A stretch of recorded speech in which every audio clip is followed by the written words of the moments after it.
चाहन्छु र म यो कार्यक्रमको बारेमा म अलिकति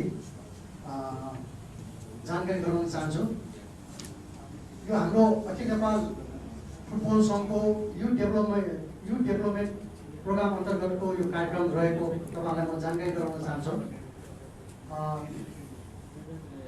अब यो नेपाली फुटबललाई विकास गर्ने हो भने विशेष गरिकन हामीले यो ग्रासरुट युथ डेभलपमेन्ट र कोच एजुकेसन यो तीनटा पार्टलाई हामीले राम्रोसँग अगाडि लान सकेनौँ भने नेपालको फुटबलको भविष्य चाहिँ राम्रो हुँदैन भन्ने कुरा चाहिँ अखिल नेपाल फुटबल सङ्घले अहिले हामीले मनन गरिरहेका छौँ र यही अनुरूप अहिले हाम्रो डेभलपमेन्ट प्रोग्राम अन्तर्गत हामीले अखिल नेपाल फुटबल सङ्घमा हामी आइसकेपछि पहिलोपटक हामीले टेक्निकल डिपार्टमेन्टको हामीले स्थापना गरेका छौँ र टेक्निकल डिपार्टमेन्ट अन्तर्गत हाम्रा टेक्निकल डिरेक्टर हाम्रो ग्यारी फिलिप्सलाई हामीले नियुक्ति गरेका छौँ। यसै गरिकन हाम्रो टेक्निकल डिपार्टमेन्टमा हाम्रो टेक्निकल डाइरेक्टरको अन्डरमा हामीले 4 जना हेड्सहरूलाई हामीले नियुक्ति गरेका छौँ र 4 जना हेड्समा हाम्रो चाहिँ ग्रासरुट हेड हाम्रो मनोज रन्सीलाई हामीले नियुक्ति गरेका छौँ। यसै गरिकन इलिट युथ हेडमा हामीले नवीन मर्जनलाई नियुक्ति गरेका छौँ अनि हामीले कोच एजुकेसनमा हाम्रा सजित सिंहलाई नियुक्ति गरेका छौँ भने महिला वुमेन्स हेडमा हामीले हरि खड्कालाई हामीले नियुक्ति गरेर यो टेक्निकल डिपार्टमेन्टलाई हामीले पूर्णता दिएका छौँ र यो टेक्निकल डिपार्टमेन्ट अन्तर्गत अहिले हामीले धेरै कामहरू हामी आइसकेपछि हाम्रो धेरै कामहरू हामीले अगाडि सारेका छौँ र स्पेसली हामीले ग्रासरुटमा हामी आइसकेपछि 6 देखि 12 वर्षको बच्चाहरूलाई हामीले हाम्रो 48वटै जिल्लामा यो कार्यक्रम हामीले सञ्चालन गरिरहेका छौँ र आजसम्म आउँदाखेरि हाम्रो यो तथ्याङ्क अनुसार हाम्रो रिपोर्ट अनुसार 17,000 देखि 18,000 बालबालिकाले त्यसैभरि फुटबल चाहिँ खेलेको अवस्था सृजना भएको म तपाईँहरूलाई जानकारी गराउन चाहन्छु। र यस्तै गरिकन यो कार्यक्रमलाई यो ग्रासरुटको कार्यक्रमलाई हामीले एफसीमा पनि यो रिपोर्टहरू पठायौँ र हामीले एफसीमा रिपोर्ट पठाइसकेपछि एफसीले हामीलाई चाहिँ यो ब्राउन्ज मेडलको मेम्बरसिप अवार्ड पनि हामीले गरेको पनि हामीले जानकारी गराउन चाहन्छौँ र हाम्रो यति मात्र होइन कि अब हाम्रो टार्गेट ग्रासरुटमा चाहिँ हामी सिल्भर मेडल हुँदै गोल्ड मेम्बरसिपमा पनि हामी एप्लाई गर्ने भन्ने हिसाबले अहिले हाम्रो यो कार्यक्रमहरू हामीले अगाडि बढाइरहेका छौँ र हाम्रो स्ट्राटेजी प्लान अनुसार ग्रासरुटमा हामीले के नभए 35 देखि 40,000 बच्चा चाहिँ हाम्रो 4 वर्षको कार्यकालमा हामीले चाहिँ सहभागी गराउने भन्ने हिसाबमा अहिले यो कार्यक्रमहरू हामीले अगाडि बढाइरहेका छौँ। तर यो पेन्डेमिकको कारणले गर्दाखेरि यो 2 वर्षदेखि हामीले यो ग्रासरुट कार्यक्रमहरू प्रभावकारी ढङ्गले हामीले चलाउन सकिरहेका छैनौँ र यो ग्रासरुट पछि यो जुन 12 वर्षपछि हामीले के गर्ने त भन्ने कुराहरू पनि यहाँ आउँछ अनि यो 12 वर्षपछि चाहिँ हामीले युथ कार्यक्रममा चाहिँ समावेश गर्ने ती बच्चाहरूलाई चाहिँ हामीले युथ प्रोग्राममा समावेश गर्ने भन्ने हिसाबमा अहिले हामीले युथको कार्यक्रमहरू हामीले बनाएका छौँ र युथ प्रोग्राममा हामीले विशेष गरिकन हाम्रो प्रायोरिटीमा पहिला एकाडेमी स्थापना गर्ने भन्ने कुरा छ र हामीले चाहिँ अहिले 2टा रेसिडेन्सियल एन्फाले हामीले 2टा रेसिडेन्सियल एकाडेमी राम्रो बुटोलमा हामीले सञ्चालन गरिरहेका छौँ। 25 जना बच्चाहरूलाई हामीले त्यहाँ राखेर नियमित ट्रेनिङ नियमित पढाइ दिएर चाहिँ एन्फाले नै यो कार्यक्रम सञ्चालन गरिएको कुरा पनि म तपाईँहरूलाई जानकारी गराउन चाहन्छु र अब हाम्रो उद्देश्य चाहिँ अब हामीले एन्फाले एकाडेमी सञ्चालन गर्ने होइन भन्नेमा हामी पुगेका छौँ र अब हामी यो एकाडेमी भनेको क्लबले सञ्चालन गर्नुपर्छ स्कुलले सञ्चालन गर्नुपर्छ भन्ने चाहिँ अब हाम्रो चाहिँ उद्देश्यका साथ अहिले हाम्रो जुन यो आज हाम्रो एमओयू साइन हुन गइरहेका छौँ यही अनुरूप हामीले एउटा क्लबलाई स्कुलसँग कसरी कोलाबोरेसन गराइदिने यो डेभलपमेन्ट प्रोग्राम अन्तर्गत किन भन्दाखेरि यो बच्चाहरूलाई हामीले यो पढाइ पनि हामीले सँगै लानुपर्छ र फुटबल पनि सँगै लानुपर्छ भन्ने हिसाबमा हामीले चाहिँ विशेष गरिकन यो अहिले क्लब र स्कुललाई चाहिँ कोलाबोरेसन गर्न गइरहेका छौँ र स्कुल पनि हामीले कस्तो स्कुलसँग हामीले कोलाबोरेसन गर्ने त भन्दाखेरि जुन स्कुलको आफ्नै फुटबल ग्राउन्ड हुन्छ जुन स्कुलमा चाहिँ लाइसेन्स कोचहरू राख्न सक्छ जुन स्कुलले चाहिँ एल्फालाई फुटबल प्रोग्राममा सपोर्ट गर्छ त्यो स्कुलसँग चाहिँ हामीले कोलाबोरेसन गर्ने भन्ने हिसाबमा हामीले अगाडि बढेका छौँ र हामीलाई आज खुसी लागेको छ। आज हामीले भर्खरै हामीले 4वटा चाहिँ क्लब र 4वटा स्कुलसँग हामीले कोलाबोरेसन गरिसकेको अवस्था छ। पुलिस आर्मी एपिएफ र सङ्घका क्लबसँग यो हाम्रो चाहिँ कोलाबोरेसन प्रोग्राम सकिसकेको छ र आज फेरि अर्को 2टा क्लब र 2टा स्कुल बिच आज यो कोलाबोरेसन प्रोग्राम हुन गइरहेको छ। म यो यसको लागि म विशेष गरिकन स्कुलका प्रिन्सिपल सर र क्लबका अध्यक्षज्यूहरूलाई पनि अखिल नेपाल फुटबल सङ्घको तर्फबाट म तपाईँहरूलाई पनि विशेष धन्यवाद दिन चाहन्छु।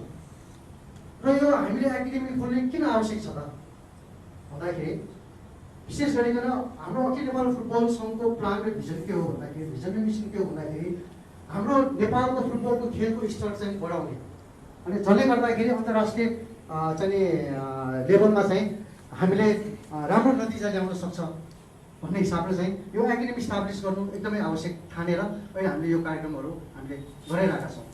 र इन्फाले एकाडेमी स्थापना गर्दाखेरि जम्मा 50जना बच्चाहरूले चाहिँ अवसर पायो राम्रो ट्रेनिङ गर्ने, होइन, अवसर चाहिँ जम्मा 50जना बच्चाहरूले अहिले पाइरहेछ।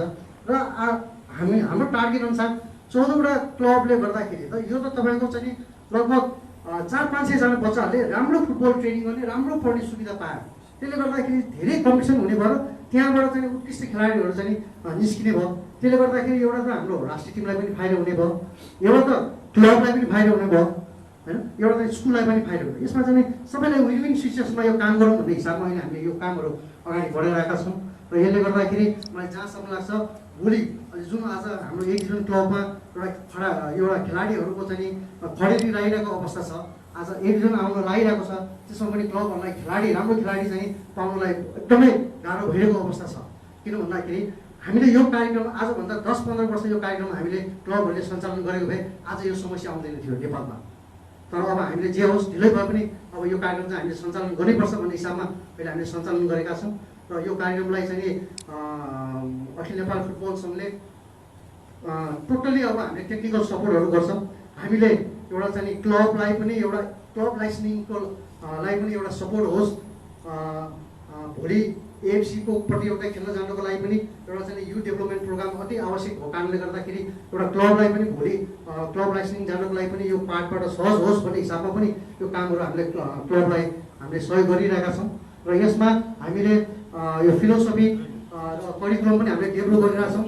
र यसमा हामीले यो स्कुल र क्लबलाई हामीले 6 वर्ष वा 7 वर्षको ट्रेनिङ प्लानै हामीले दिन्छौँ। यसमा अब एकाडेमी भनेर त्यहाँ मन परी ट्रेनिङ गर्न पाउँदैन।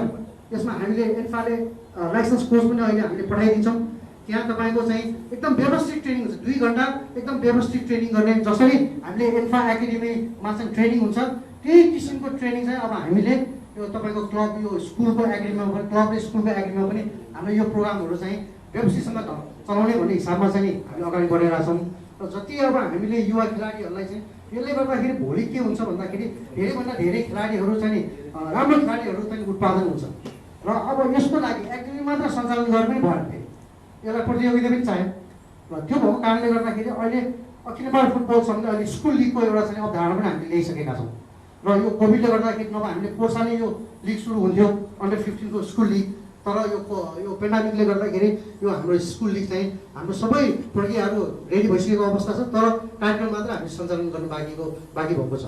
र यो एकाडेमीबाट उत्पादन भएको बच्चालाई चाहिँ अब हामीले स्कुल लिग पनि कस्तो भन्दाखेरि सबै स्कुलमा हामी पार्टिसिपेट नगराउने, जो यो चाहिँ ग्राउन्ड भएको एकाडेमी सञ्चालन भएको स्कुललाई मात्र यसमा हामी समावेश गर्ने। र यो लिग पनि 10 दिन 15 दिनमा सघाउने लिग होइन कि यो लिग अब हाम्रो निरन्तर 6 महिनासम्म चल्छ। यो एभ्री स्याटरडे एभ्री बिदाको दिन पढाइ नबिगार्ने गरिकन होमै नभए किसिमले चाहिँ यो लिगको हामीले स्ट्रक्चर हामीले बनाएका छौँ।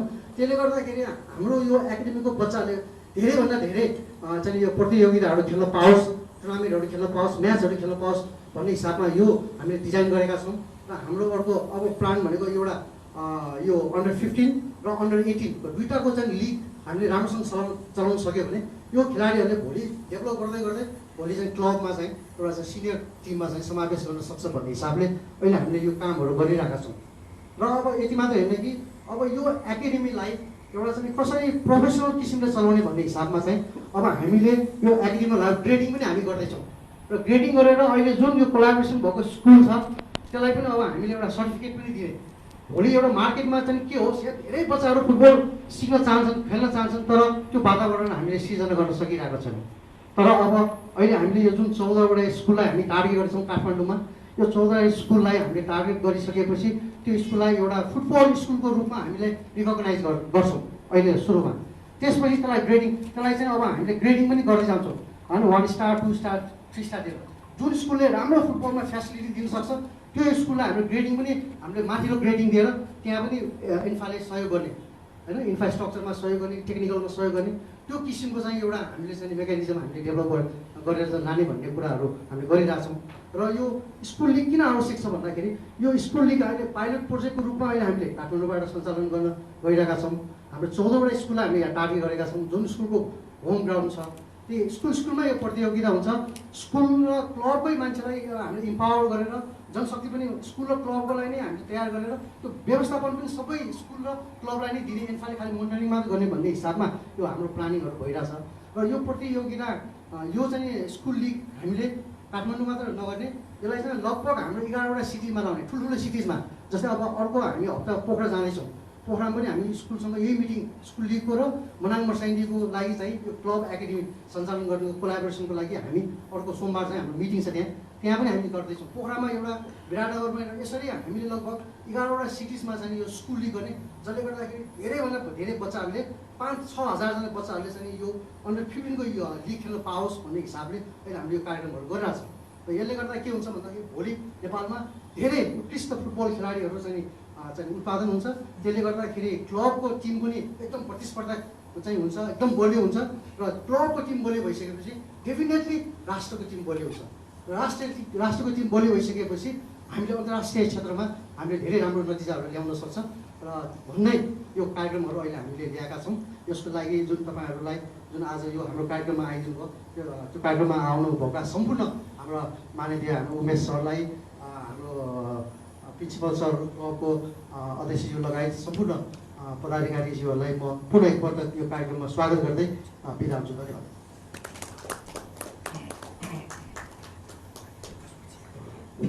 Thank you sir. त्यस्तै गरी आसन ग्रहण गर्ने क्रममा एन्फाका महिला केन्द्रीय सदस्य पेमादीलाई पनि हामीले आसन ग्रहण गरिदिन हार्दिक अनुरोध गर्दछु।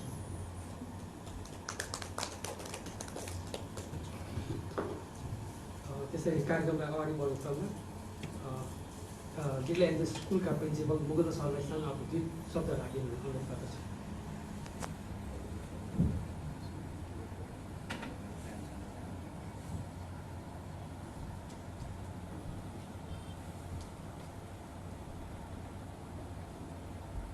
Thank you very much.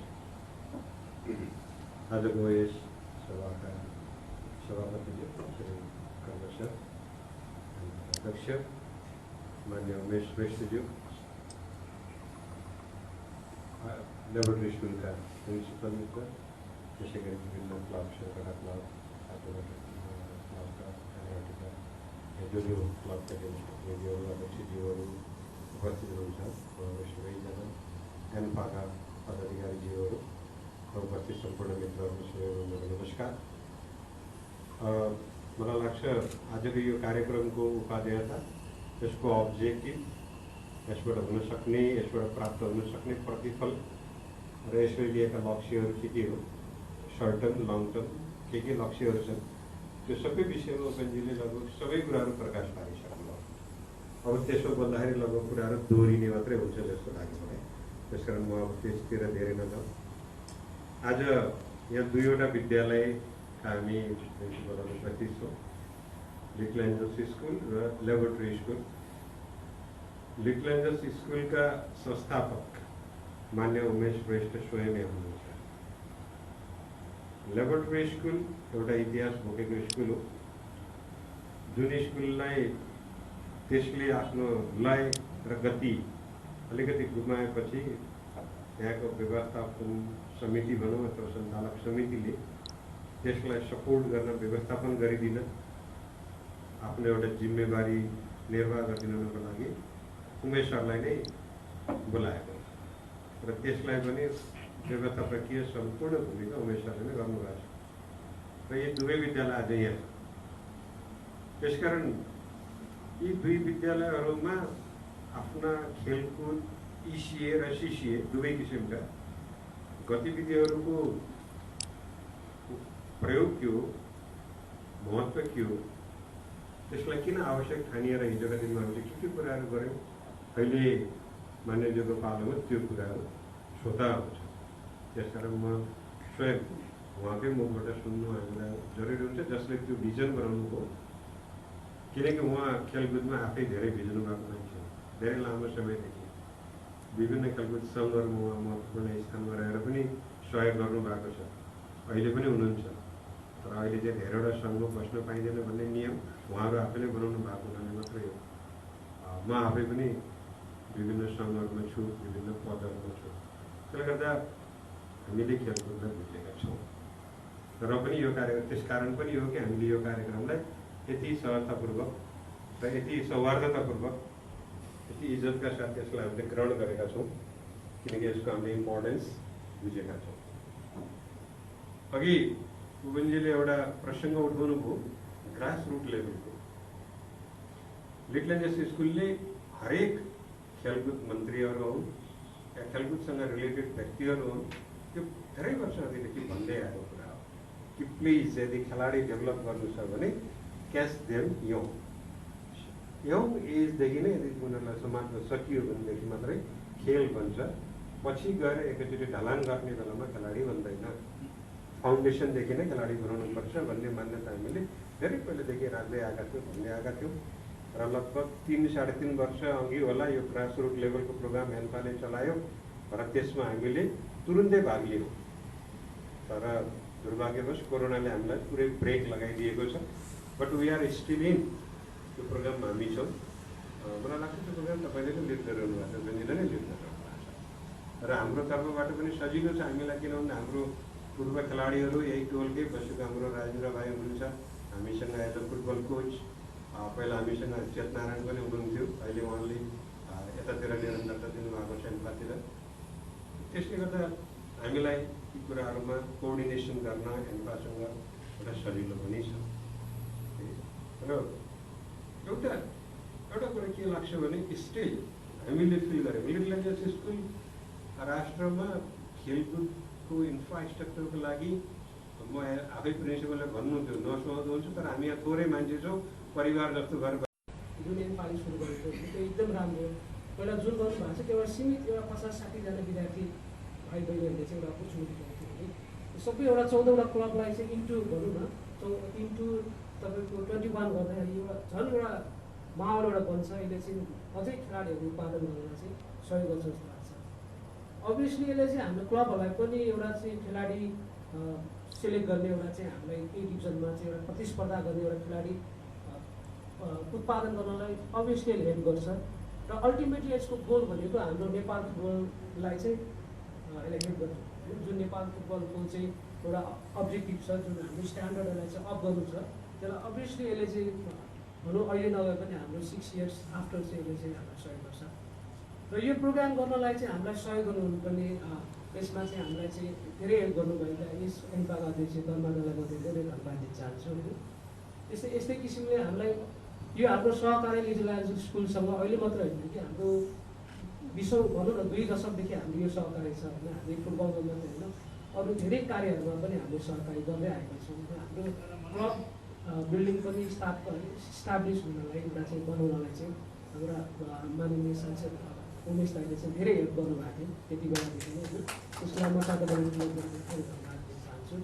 र अहिले आएर पनि हामी जुन एउटा नयाँ क्लब छौँ, जस्तै ए डिभिजनको एउटा स्ट्यान्डर्ड पुरा गर्नलाई चाहिँ एउटा चाहिँ हाम्रो चुनौती पनि छ। र यो चुनौतीलाई चाहिँ सहयोग गर्नलाई हाम्रा लिटल एन्जल्सका संस्थापक जो हाम्रो माननीय उमेश दाइले हामीलाई धेरै हेल्प गर्नुभएको छ। र यो चाहिँ सहयोग पछि पनि कन्टिन्यू जान्छ भन्ने कुरा छ होइन। र धेरै कुराहरू आइसकेको छ। यसको यो किन हामीले यो प्लानहरू किन गर्दैछौँ, के को लागि गर्दैछौँ, र यसको रिजल्ट अहिले हुँदैन कि पछि लङ टर्म यसको रिजल्ट हामीले चाहिँ हेर्नुपर्छ भन्ने कुराहरू त्यो कुराहरू आइसकेको छ। र म फेरि पनि दोहोऱ्याउन चाहन्छु, यो हाम्रो एउटा एग्रिमेन्ट गर्ने एउटा राम्रो एउटा चाहिँ हामीलाई अवसर पाएको छ। र यसलाई चाहिँ पुरा गर्नलाई हामी 3 पक्ष नै अहिले हाम्रो इलेक्ट्रोनिक्सका प्रिन्सिपल सरले पनि भन्नुभएको थियो, जस्तै हाम्रो अभिभावकहरू पनि हुनुहुन्छ, उहाँलाई पनि कन्भिन्स गराएर होइन 4 पक्ष नै यसलाई अगाडि बढ्नलाई हाम्रो चुनौती छ। र यो हामी पक्कै पुरा गर्छौँ जस्तो मलाई लाग्छ होइन। सरले भने जस्तै अहिले चाहिँ हाम्रो एजुकेसन मात्र होइन कि एक्स्ट्रा करिकुलमले हामीलाई कस्तो भूमिका खेल्छ त, जस्तो हाम्रो पर्सनालिटी डेभलपमेन्टको लागि होइन। र अरू धेरै कुरा छ। अहिले त तपाईँको एजुकेसन मात्र होइन कि खेलकुदले चाहिँ तपाईँलाई एजुकेसनलाई चाहिँ बुस्टअप गरेर अगाडि लानलाई र त्यो एउटा भनौँ न हाम्रो एउटा खेलाडीलाई र एउटा चाहिँ एउटा सक्षम नागरिक बनाउन सहयोग गर्छ जस्तो मलाई लाग्छ। र समय पनि थोरै छ र फेरि पनि म एन्फा र हाम्रो रिजनल स्कुलका प्रिन्सिपल र हाम्रा माननीय उमेश सरलाई चाहिँ धेरै धेरै मुरी धन्यवाद दिने म सानो मन्तव्य व्यक्त गर्न चाहन्छु। धन्यवाद। थ्याङ्क यू महोदय। त्यस्तै गरी आसन ग्रहणको क्रममा एन्फाका उपाध्यक्ष सिजित पराजुली सरलाई पनि आसन ग्रहण गरिदिनु हार्दिक अनुरोध गर्दछु। कार्यक्रममा निरन्तरता दिने क्रममा हाम्रो स्कुलका प्रिन्सिपल लाक्पा सरलाई पनि हाम्रो ती शब्द राखिदिनु हुन अनुरोध गर्दछु।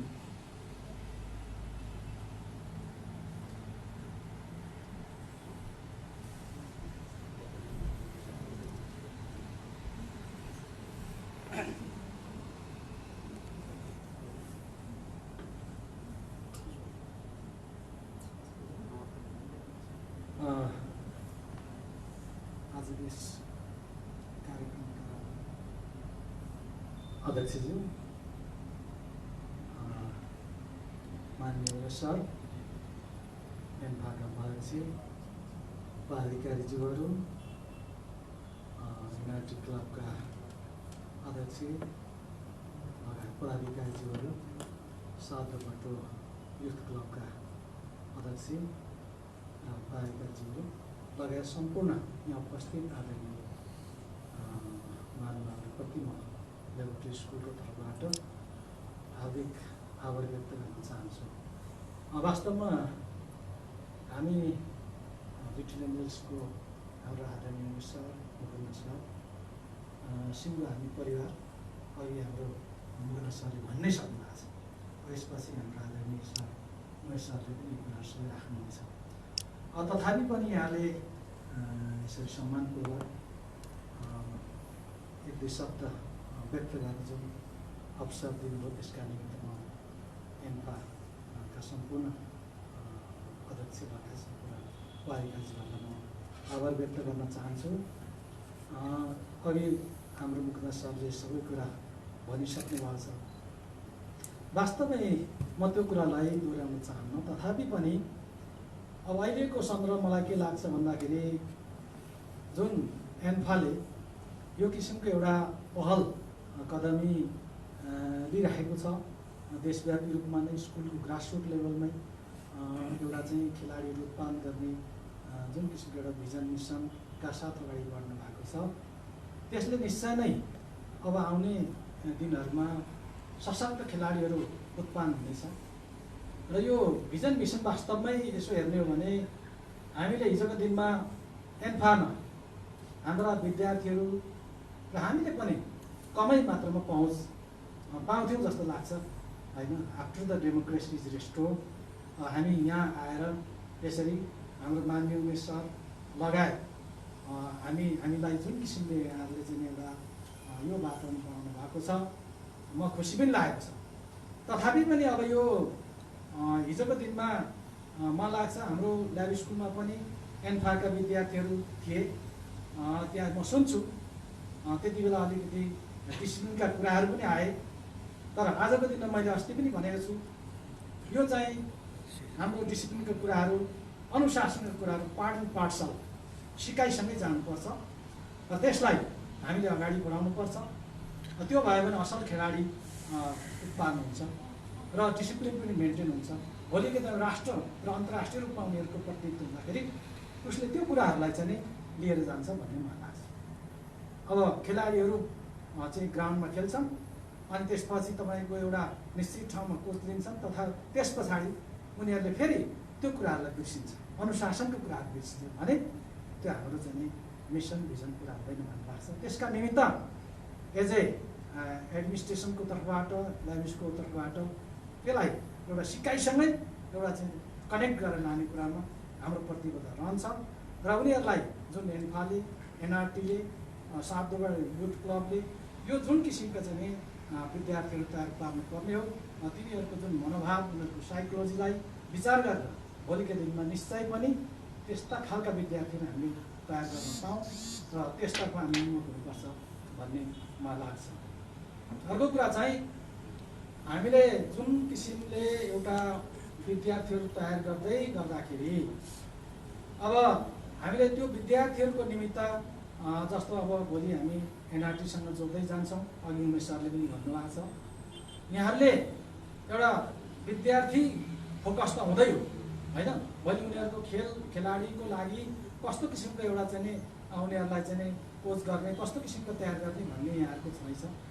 अर्को कुरा हामीले इन्फ्रास्ट्रक्चरको कुराहरूलाई होइन, इन्फ्रास्ट्रक्चर कुराहरूलाई हामीले चाहिँ नि राम्रो किसिमले चाहिँ नि बनाउन सक्दाखेरि अनि त्यो खेलाडीहरूलाई राम्रो किसिमको वातावरण दिन सक्दाखेरि अनि त्यो विद्यार्थीहरू भोलि गएर साँच्चीकै एउटा चाहिँ सशक्त खेलाडीको रूपमा चाहिँ उनीहरू उत्पादन हुनसक्छ भन्ने मलाई लाग्छ।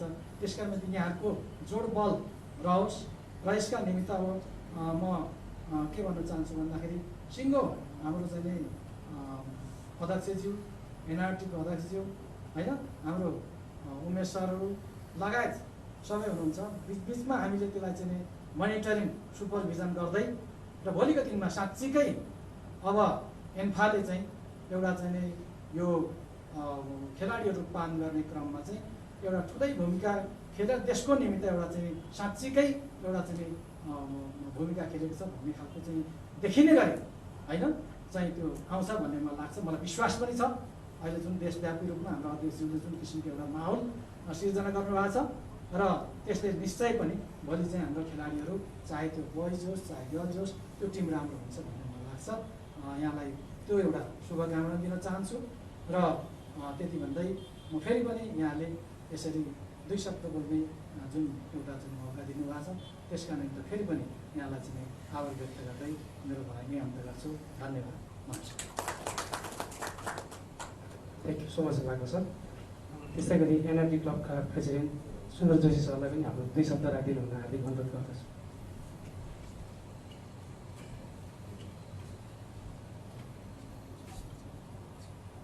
धन्यवाद नवीन भाइ।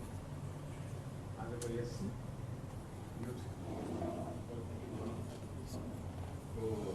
यस कार्यक्रमका सभापतिज्यू एनआरका अध्यक्ष श्री कर्मा शेर्पाज्यू, आजका मुख्य अतिथि माननीय श्री उमेश श्रेष्ठज्यू, लिटिल एन्जल स्कुलका प्रिन्सिपलज्यू, ल्याब स्कुलका प्रिन्सिपलज्यू, युथ डेभलपमेन्ट प्रोग्रामका उपेन्द्र मानसिंहज्यू तथा साटोपाटी युथ क्लबका अध्यक्ष लगायत सम्पूर्ण पदाधिकारीज्यूहरू र एनआरटी क्लबका पदाधिकारीज्यूहरू, आजको यस युथ डेभलपमेन्ट प्रोग्राम अन्तर्गत हाम्रो जुन 2वटा स्कुलसँग हाम्रो साटोपाटो र एनआरटी क्लबको आज यो एमओयू हुँदैछ। यसबाट हामी साह्रै नै गौरवान्वित छौँ, किनभने अहिलेको हाम्रो मुख्य उद्देश्य भनेको खेलाडी उत्पादन के कसरी गर्न सकिन्छ भनेर सबै क्लबहरूलाई परेको एउटा ठुलो चुनौती थियो र यसरी अब हामीले हाम्रै क्लब छेउ, टोल छेउ, घर छेउ भनौँ न, यसरी आफ्नै नजर अगाडि नै खेलाडीहरू उत्पादन गर्न सक्यौँ भने त्यो भविष्यको लागि क्लबहरूलाई आफ्नो एकदम ठुलो एचिभमेन्ट हुनेछ। वास्तवमा यो यसरी क्लबहरूले आफ्नै खेलाडीहरू उत्पादन गर्न सक्यो भने हामीले उनीहरूलाई सदाको लागि आफ्नै अपनत्व ठानेर उनीहरू क्लबको लागि पनि खेल्नेछ र त्यसै गरी राष्ट्रको लागि पनि उनीहरूले प्रतिनिधित्व गर्नेछ भन्ने मलाई लाग्छ। किनभने पहिले पनि हामीहरू यसरी खेल्दै गर्दाखेरि हामी एकाडेमी नभए पनि घर घरैमा आफ्ना बाजेहरू काकाहरू खेल्दै जाँदाखेरि नाति छोराहरू पनि त्यसैको लयमा खेल्दै जान्थ्यौँ। यो बिचमा आएपछि यो के को यो भनौँ न आधुनिकता अथवा यसको कारणले गर्दा काठमाडौँमा चाहिँ खेलाडी उत्पादन बिल्कुलै बन्द भएको लागिरहेको थियो र यसरी अब एक लोकल स्कुलहरूमा हामीले एकाडेमी सञ्चालन गरेर गर्दाखेरि सानैदेखि भनौँ न ग्रासरुटदेखि नै बच्चाहरूलाई खेलतर्फ हामीले केही ध्यान दिन सक्यौँ भनेदेखि उनीहरूको चाहिँ त्यो पछि एकदम लङ लास्ट हुने रहेछ। खालि यतिकै अब हामीले घरमा बच्चाहरूलाई फुटबल खेल्नुपर्छ, हामी खेलेका छौँ तिमीहरू पनि खेल भन्दाखेरि उनीहरूले केही नदेख्ने रहेछ। अब जसरी अब स्कुलबाट नै अब यसरी गर्न थालेपछि यो 1 कान 2 कान मैदान हुँदा हुँदै बच्चाहरूमा पनि सबै त्यो भएर यसले चाहिँ भविष्यमा राम्रै रिजल्ट ल्याउँछ भन्ने मैले ठानेका छौँ। यो चाहिँ साह्रै नै सराहनीय कुरा हो जुन एन्फाले अहिले इनिसिएट लिएर गरिरहेको छ। यसमा क्लबहरूको पनि भनौँ न, हामी एनआरटीले पनि पहिले नै सोचेको थियौँ कसरी अब यसलाई के गर्न सकिन्छ भनेर। खेलाडीको त यहाँ एकदमै खाँचो छ। अब अननेसेसरी यहाँ खेलाडीहरूले चाहिँ अब बार्गेनिङ गर्दाखेरि पनि एउटा यो अनफेयर कम्पिटिसन हुँदाखेरि खेलाडी पनि बिग्रिने, मार्केट पनि बिग्रिने, खेल पनि बिग्रिने सबै आइरहेको थियो। यसलाई चाहिँ बारम्बार हामीले भनिरहेका थियौँ खेलाडीलाई पनि एउटा कन्ट्रोलमै राख्नुपर्छ।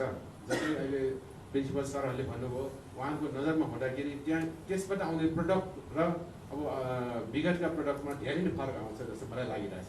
किनभने यसमा हामीले अब सानैदेखि उनीहरूको दिमागमा खेल्नुपर्छ, राम्रो हुन्छ यो भन्ने देखाएपछि उनीहरू राम्रै जान्छ। उनीहरूको त्यही एउटा चाहिँ गोल भएपछि उनीहरूले त्यसलाई चाहिँ राम्रोसँग लैजान्छ होला। तर यो बिचमा हामीले उत्पादन गर्न नसक्दाखेरि पहिले कुरो अहिलेको दाजुमा खेलमा फस्किएको पनि थियो। अब बिस्तारै यसले ल्याइदिन्छ भन्ने मलाई मैले पुरा आशा लिएको छौँ। र यसरी अब हामीले जुन स्कुलसँग यसरी टाइअप गर्दाखेरि क्लबलाई पनि फाइदा नै छ, स्कुललाई पनि फाइदा नै छ, एन्फालाई पनि। अब एन्फाले पहिला पनि गर्नु त गरेको थियो ग्रासरुट यो युथ एकाडेमीहरू सञ्चालन, अघि उपेन्द्र मान्टीले भन्नुभइसक्यो। एन्फाले गर्दाखेरि हामी टेक्निकल त्यहाँ प्रब्लमहरू हुन्थ्यो होइन, के कति कारणले यसलाई सक्सेस बनाउन सकेन। अब यो स्कुलमा गर्दाखेरि हुनसक्छ भोलि अब 3 पछि बसेर अझ यसलाई कसरी अगाडि बढाउन सक्छ भन्ने कुरामा पनि अझ हामी अब अहिले त एकदम यो नयाँ सुरुको अवस्थामा छौँ। भोलि के आउँछ भन्ने हामीले यहाँ देखेका छैनौँ। टेक्निकल धेरै आउन सक्छ, त्यसमा चाहिँ हामी सधैँ यसै सहकार्य गर्दै के कसरी जाने भनेर हामीले त्यो प्लानिङहरू पछि बढाउँदै जान सक्नेछौँ जस्तो लाग्छ। अब भन्नु त अरू त कुरा सबै पूर्व वक्ताहरूले सबै भनिसक्नु भएको छ। मलाई लागेको कुरो चाहिँ यही हो, यसरी गर्दाखेरि हामीले लोकल किसिमबाट यही खेलाडी उत्पादन गर्न सक्यौँ भने इभेन प्यारेन्ट्सहरू पनि खुसी नै हुनेछ। किनभनेदेखि सानैदेखि खेल्न चाहने बच्चाहरूलाई यही खेल्न पाउने हुन्छ। यतिकै खेलेर मात्र बिताउने पनि होइन, एजुकेसन पनि पाउँछ। एजुकेसन मात्र होइन, खेल पनि राम्रो हुन्छ भन्ने लाग्छ। र अब आजको यस कार्यक्रममा केही शब्द बोल्न मौका दिनुभएकोमा एनआरटी क्लबको तर्फबाट सबैलाई धन्यवाद दिँदै मेरो सानो मन्तव्य यही राख्छु। धन्यवाद। Thank you so much sir. र त्यस्तै गरी कार्यक्रमलाई अगाडि बढाउने क्रममा आज यस कार्यक्रमको मुख्य विषय एमओ साइनिङ सेरेमनीमा यस कार्यक्रमका प्रमुख अतिथि माननीय सभासद उमेश श्रेष्ठ सरको र कर्म सरको उपस्थितिमा सिग्नेचर गरिदिनु हुन हार्दिक अनुरोध गर्दछु।